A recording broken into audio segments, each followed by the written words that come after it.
Alright, we are playing in round 3, game 1. And this hand looks like a good keeper. We have this Leeching Bite. We've got our first turn Glistener Elf. We don't have our black yet, but we do have a really nice sweet piece of black removal that's going to go really well with this early infect hit.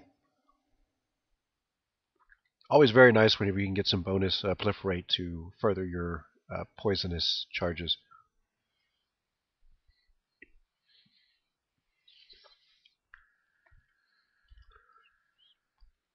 However, no black yet.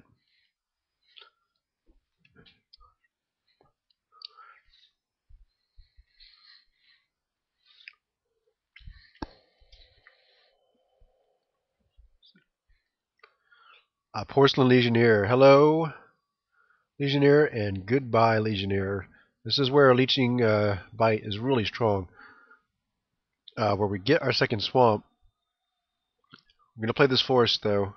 Again, disguising if he hasn't been paying attention to what we're drafting. This is going to get the +1. This is going to get the -1. Leeching Bite. Love that card in an Infect deck. Look what it's doing here.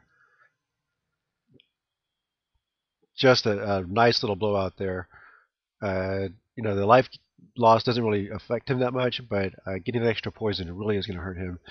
And that's going to clear the way. That guy's actually kind of scary with Spinebiter wanting to do the damage that it's going to do.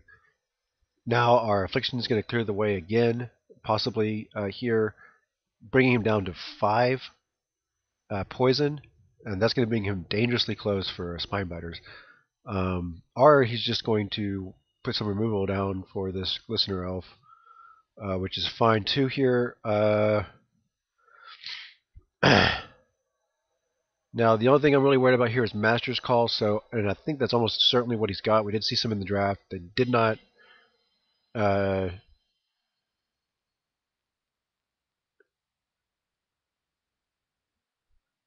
almost certain that's what he's got there, so I'm not going to walk into that. He can spend his mana here.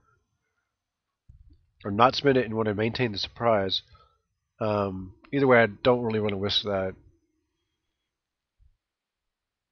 Okay, so we can get this Grim Affliction down. We can swing in for 2 more.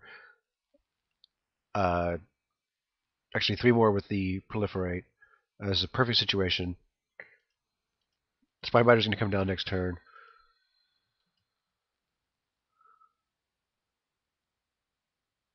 Proliferate on you. We'll proliferate on you just to be on the safe side.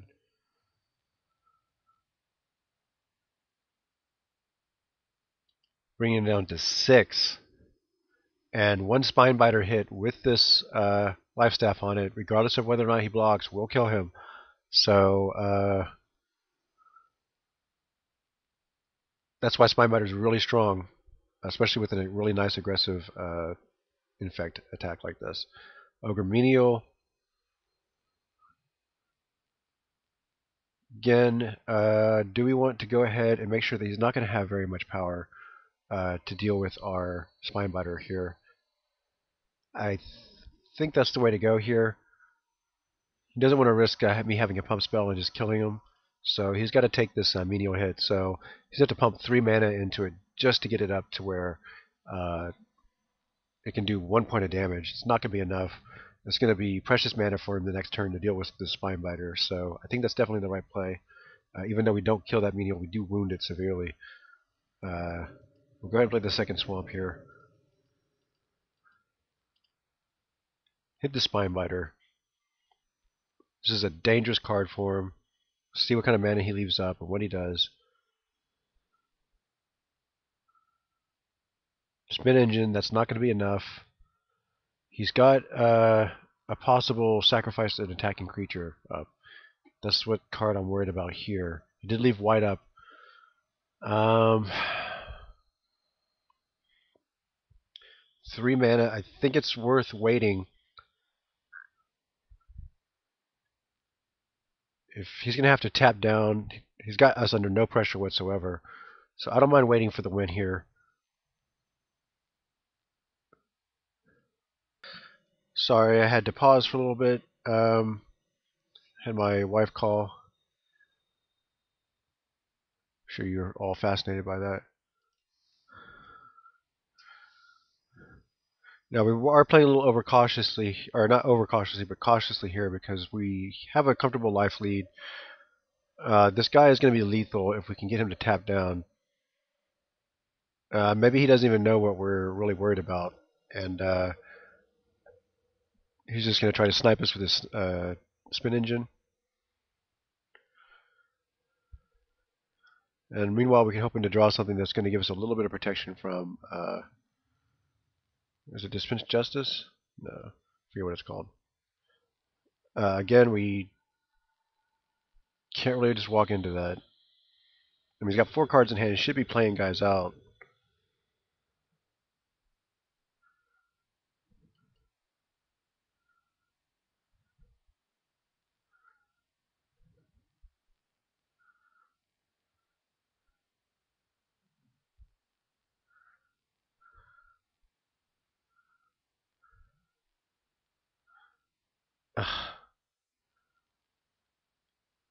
Maybe make him think that we have something here. Although if we had something, we probably would just go ahead and there's a Wellspring. More land. Can't block. 4 mana still up.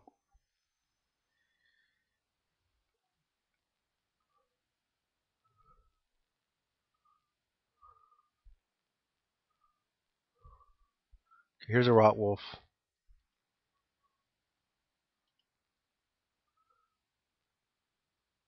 Now, unfortunately, he's got a lot of red mana now. Um, but this Rotwolf will be able to attack with the Spinebiter if it's the Dispense Justice like I think it is and that we saw in this draft earlier. Then we'll just lose the Rotwolf and the Spinebiter will be lethal. So I think that's probably what's going on here. Unless he's no, he got the Metalcraft, so we're gonna have to get another attacker in order to attack through this. That can't block. In the meantime, he is sniping us pretty hard here.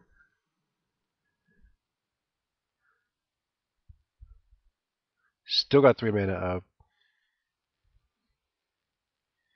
Now we will send in with this single Rotwolf.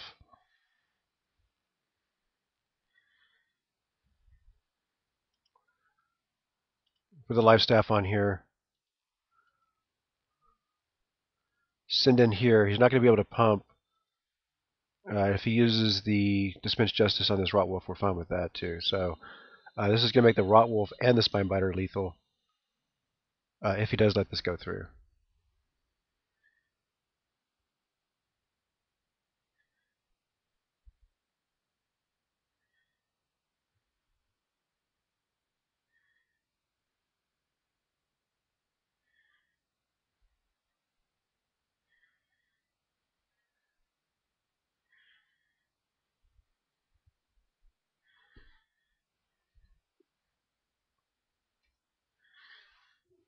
He has to really think about this.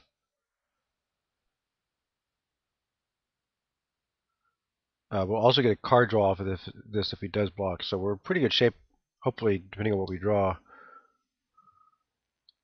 So we are going to get a card draw here. We have a ton of mana to use whatever we get here. Just dump another land. Trigon of Corruption. That is absolutely perfect.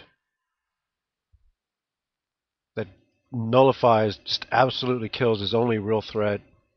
We're going to take that down. We're going to move our guy back over. He can't even Strider Harness it because we're not going to give him that chance. We'll move it back over to the Spinebiter to represent lethal, and we are in great shape now. That card draw really helped us out there. It gave us something to do with all of this mana on this turn. Okay, Relic Warden, that's going to go in the Trigon, but that's probably going to be... Oh, no in the Life Staff. Interesting. Faravor there.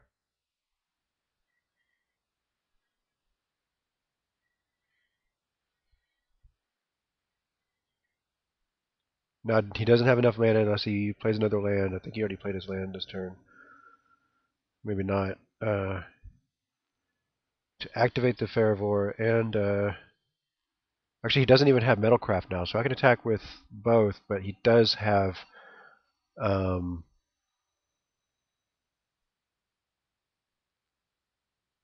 Yeah, I don't know if I can attack with both here. Try to get this life staff back while still doing damage with the Rot Wolf.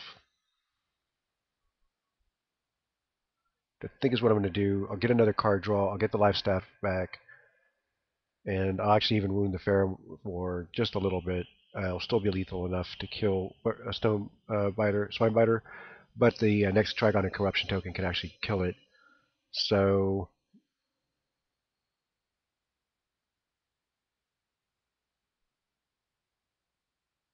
yeah, we'll go ahead and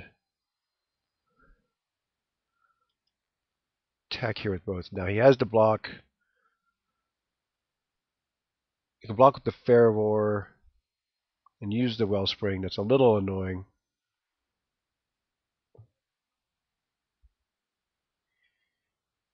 We will get a card off of it. We won't get the life staff back necessarily. He'll get to draw a card as well. And we lose our attacker.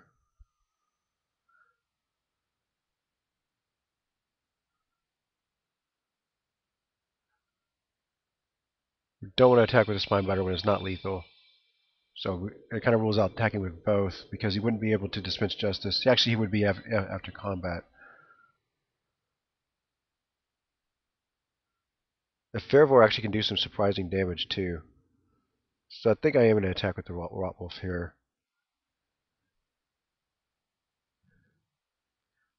And force a block with the Fervor, I think. That's what he's going to have to do. No, he dispenses justice on that. So we are going to have... I guess that does make sense because the dispense justice is not as scary to lose when the Spinebiter is not a lethal attack. And he wants to keep both of his guys. The Fervor representing a surprisingly large amount of damage from Wellspring and Strider Harness. But we are at 11, so it's not like... it's a huge amount. We will Trigon at this turn just to get a little bit more damage off of us, to preserve a tiny bit. So he's still going to get 5 on us. That's a pretty good chunk of our current life total. But the benefit of that will be that we will be able to kill it next turn, probably. We'll see what it depends on what he gets off of this Wellspring.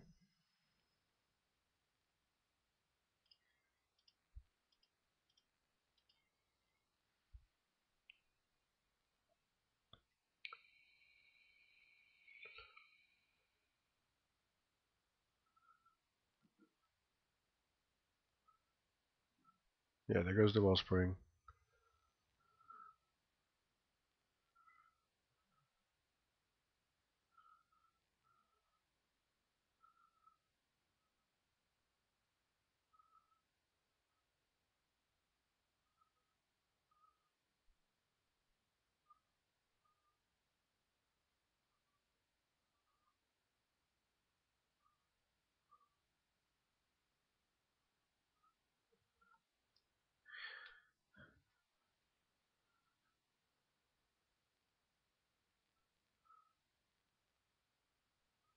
So we're at 6. I guess he was debating on whether or not to sacrifice the... that would be -8, but he would definitely lose the Fervor. We'd be at 3. Probably okay for him not to lose the Harness there. To do 2 extra damage to us. We'd be at 4 actually. Because he'd lose 1 for the Harness, but gain 2 for the ability. Okay, so now he's got a Flyer out. That's really annoying.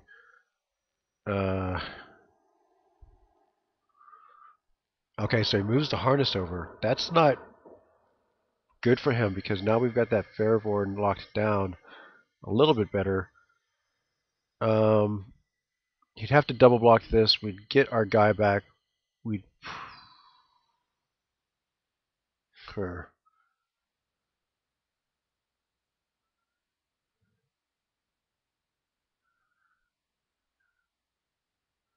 Right now I'm really worried about our short game here.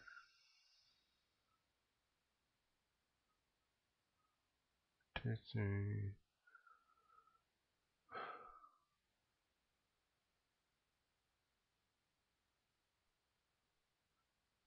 It's going to take a lot of damage to get this Skyguard down, too.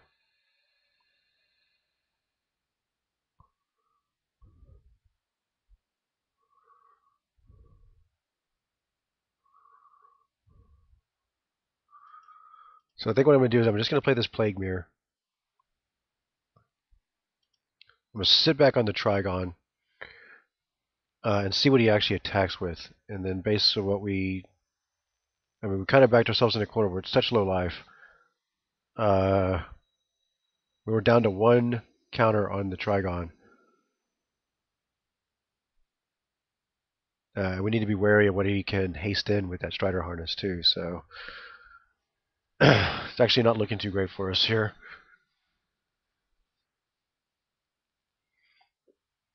Equip on the Skyguard. So we're going to have to knock that down.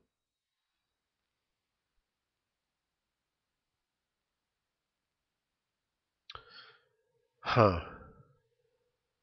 Now I guess this is the point where we're really going to debate whether or not we're going to sacrifice this Spinebiter for the Strider hardness and making this guy weak enough to kill. The Strider harness is going to be really nasty for us. We're going to have to concede to the long game here and hopefully draw something that can handle this relic, and whatever he's got in hand.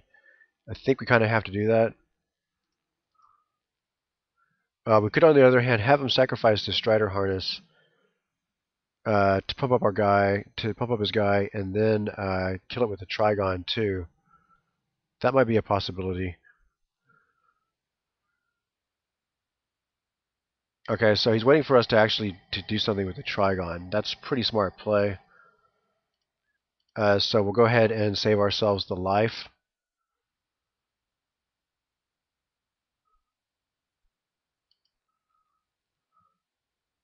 And then he's going to use the... No, he does not use the Spinebiter, or the Ferivore to get the Spinebiter down. He might have some other card that can take that out for him. Yeah, you got a Vault Charge. Decides not to use the Proliferate to help me. What a jerk. But we still have the Skyguard threatening. Okay, so he removes the Trigon after it's been spent. That's not that great, but ooh, and we get Proliferate here. That actually might be helpful next turn.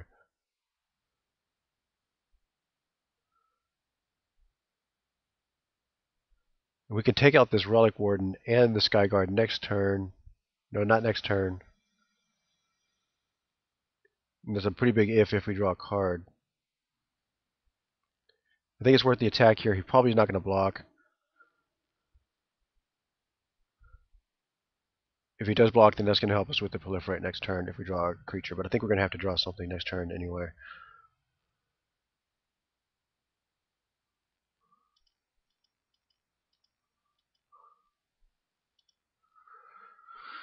Okay. We would love to get that life staff back somehow before we sacrifice this creature.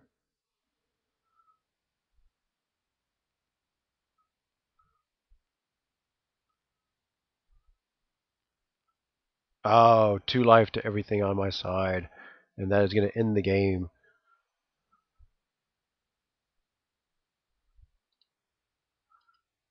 Just make sure he attacks right. Sorry, my voice cracked there a little bit. Attacks with the Skyguard, and that is the game. So I was trying to hold on there just a little bit longer. Would have had the creature that we needed. Would have set up a nice Proliferate there. Would have brought us down to 1. But what are you going to do?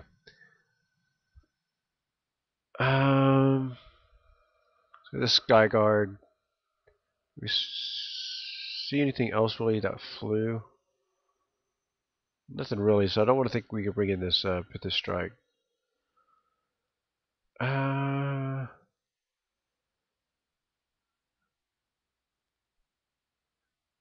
think we're actually okay.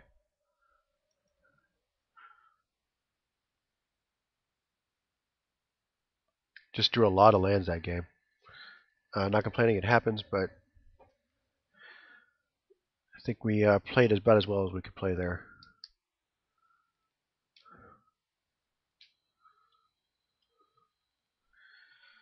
Okay. If we draw a land, we can get into a turn 4 Trigon and back it up with a lot of beef. So no mulligan.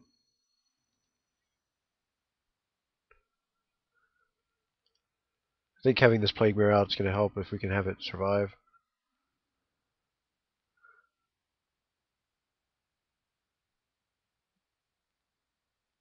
And if something does happen, hopefully we'll just draw into more land.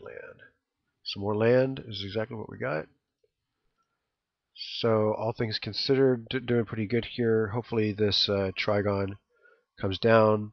The Plague Maw Beast can come down, either be a big beater or we can, later game, we can start pumping tokens hopefully on the Trigon without having... Okay, so this Leeching Bite's going to be really good. But right now, we're just going to get the Trigonic Corruption down.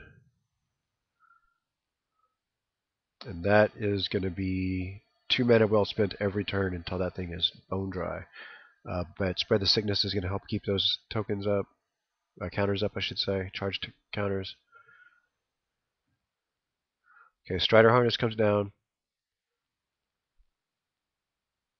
We definitely want to get this Tango Angler down. With the Trigon, with the Plague Mirror, with the Leeching Bite. This is going to be really complicated combat for our opponent. But more often than not, it's just going to limit what he can play. And he can't even really get anything through unless it's a flyer. Our Pro Green. And Double Strike. That's kind of annoying. So we'll take 6 here. Okay. So it's Pro Black and Pro Green, but it is not Pro Trigon. So what we're going to do is we are going to... This Proliferate does not target.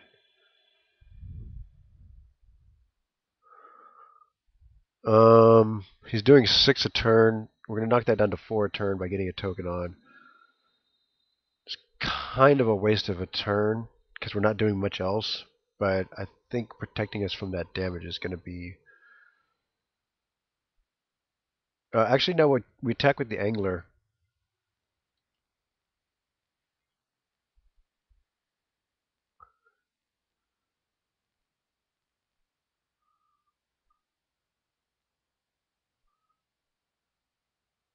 Yeah, I actually kind of screwed that up, but that's fine. We'll actually get the Plague Maw Beast down.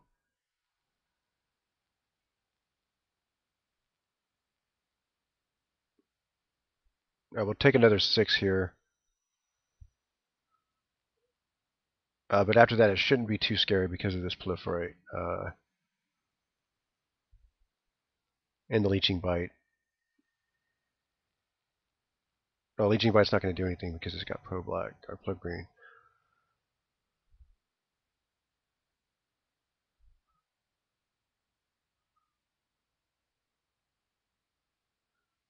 I certainly can't move that Strider Harness off of it.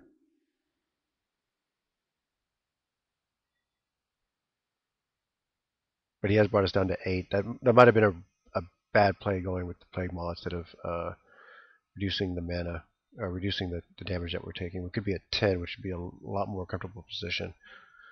So we'll see how that plays out here in the next couple of turns.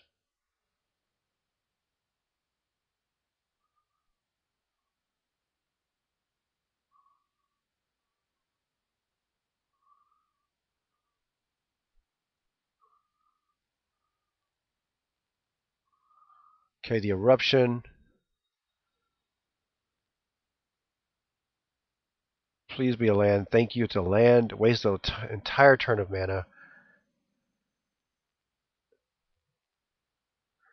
And we get to play a land too, which is always good. So here we want to attack with the Angler, simply because he can't block this guy anyway. The Plague Maw we're going to need to proliferate. We're probably going to be proliferating with the Plague Mirror. so that we can kill this Crusader next turn, either with a Trigon or with a creature stack if we need to. So, we're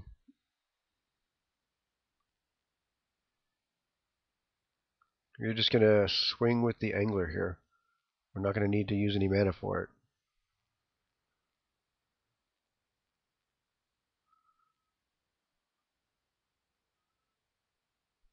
And we'll have this Leeching Bite, Spine Biter, spread the sickness back up. And each time we're going to proliferate, we're going to increase this Trigon as well. So if he removes this Plague Mirror, then it's a little bit of trouble. Oh, he hits the Cerebral Eruption again. That's right. I think we kind of have to go with crud.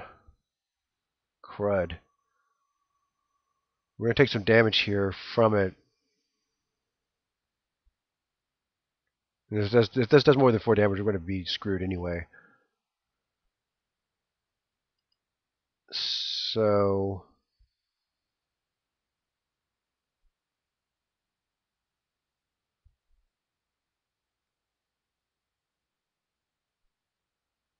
we have a lot of 1-drops still in our deck. It might be actually worth it going Leeching Bite on this Angler.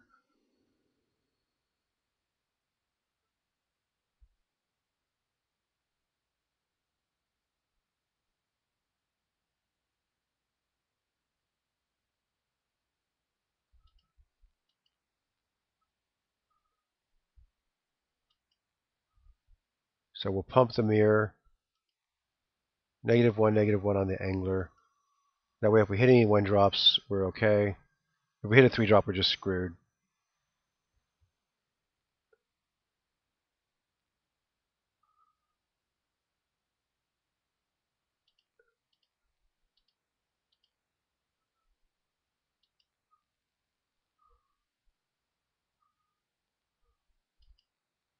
We'll sacrifice this Tangle Angler to proliferate, doing another poison on him. Another token here, and another on the Trigon. And please hit a land. Yes, an island. Probably the best land we could have hit. So we don't lose anything. And if he attacks here, the Plague Mirror actually trades with his Crusader here. So he's actually in a bit of a pickle. Now, eventually he's going to start hitting stuff. So we do need to kill him quickly here. And actually the Plague Mirror is going to be one of the first things to go.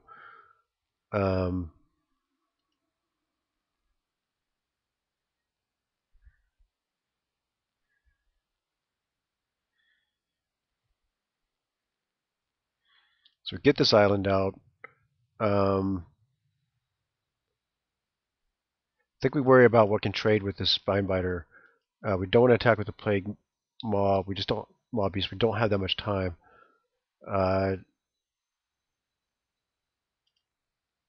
We don't need him swooping in with something really scary and attacking us. So I'm just going to keep this guy back. And we can try to let the Spinebiter do some real damage here to him. Sorry, I didn't mean to crack my voice there. We got some scary stuff in our deck. Another land and another eaten up turn for our opponent.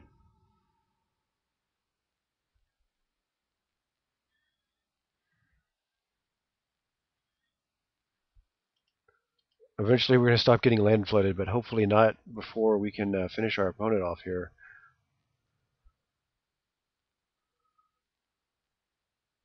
I mean, one more hit, we actually win because of this proliferate that we've got. We're in fairly good shape if we can keep from taking a big hit off of that sweeper spell. And he does it again, and it's a Plague Mirror. That is not going to do it. A Whip Flare. Oh, Whip Flare does in fact do it. It kills us, both of our guys.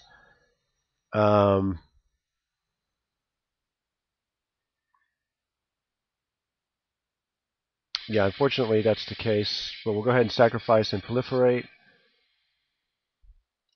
That'll get him. That'll get the Trigon. And the spread will get us even closer. So still not in bad shape if we can get some sort of...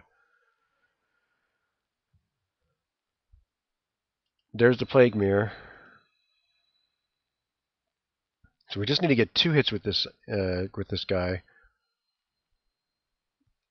We do have a pretty filled up Trigon from all the proliferating that we've been doing.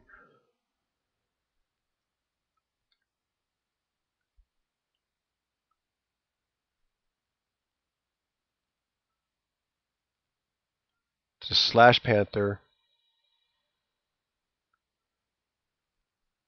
with the equip. Do we let him take us down to 4 here? I think that we have to.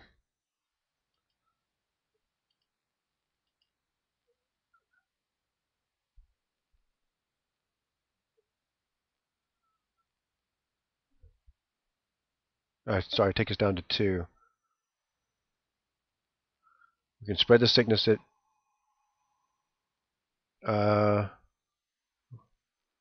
next turn. Oh, and a Soul Eater. We desperately want that Soul Eater. Um,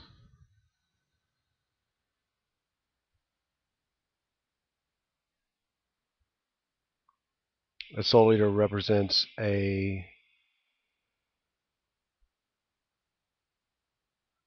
Well, let's see. We can do Trigon here, play the Soul Eater, swing it with the Mirror.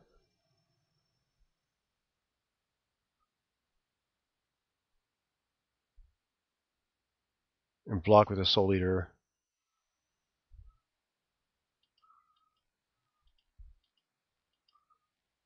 I think we just play the Soul Eater, have the Trigon up.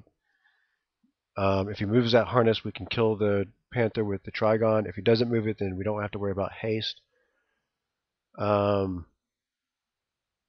fact, that's actually not a bad reason just to go ahead and swing with this Plague Mirror.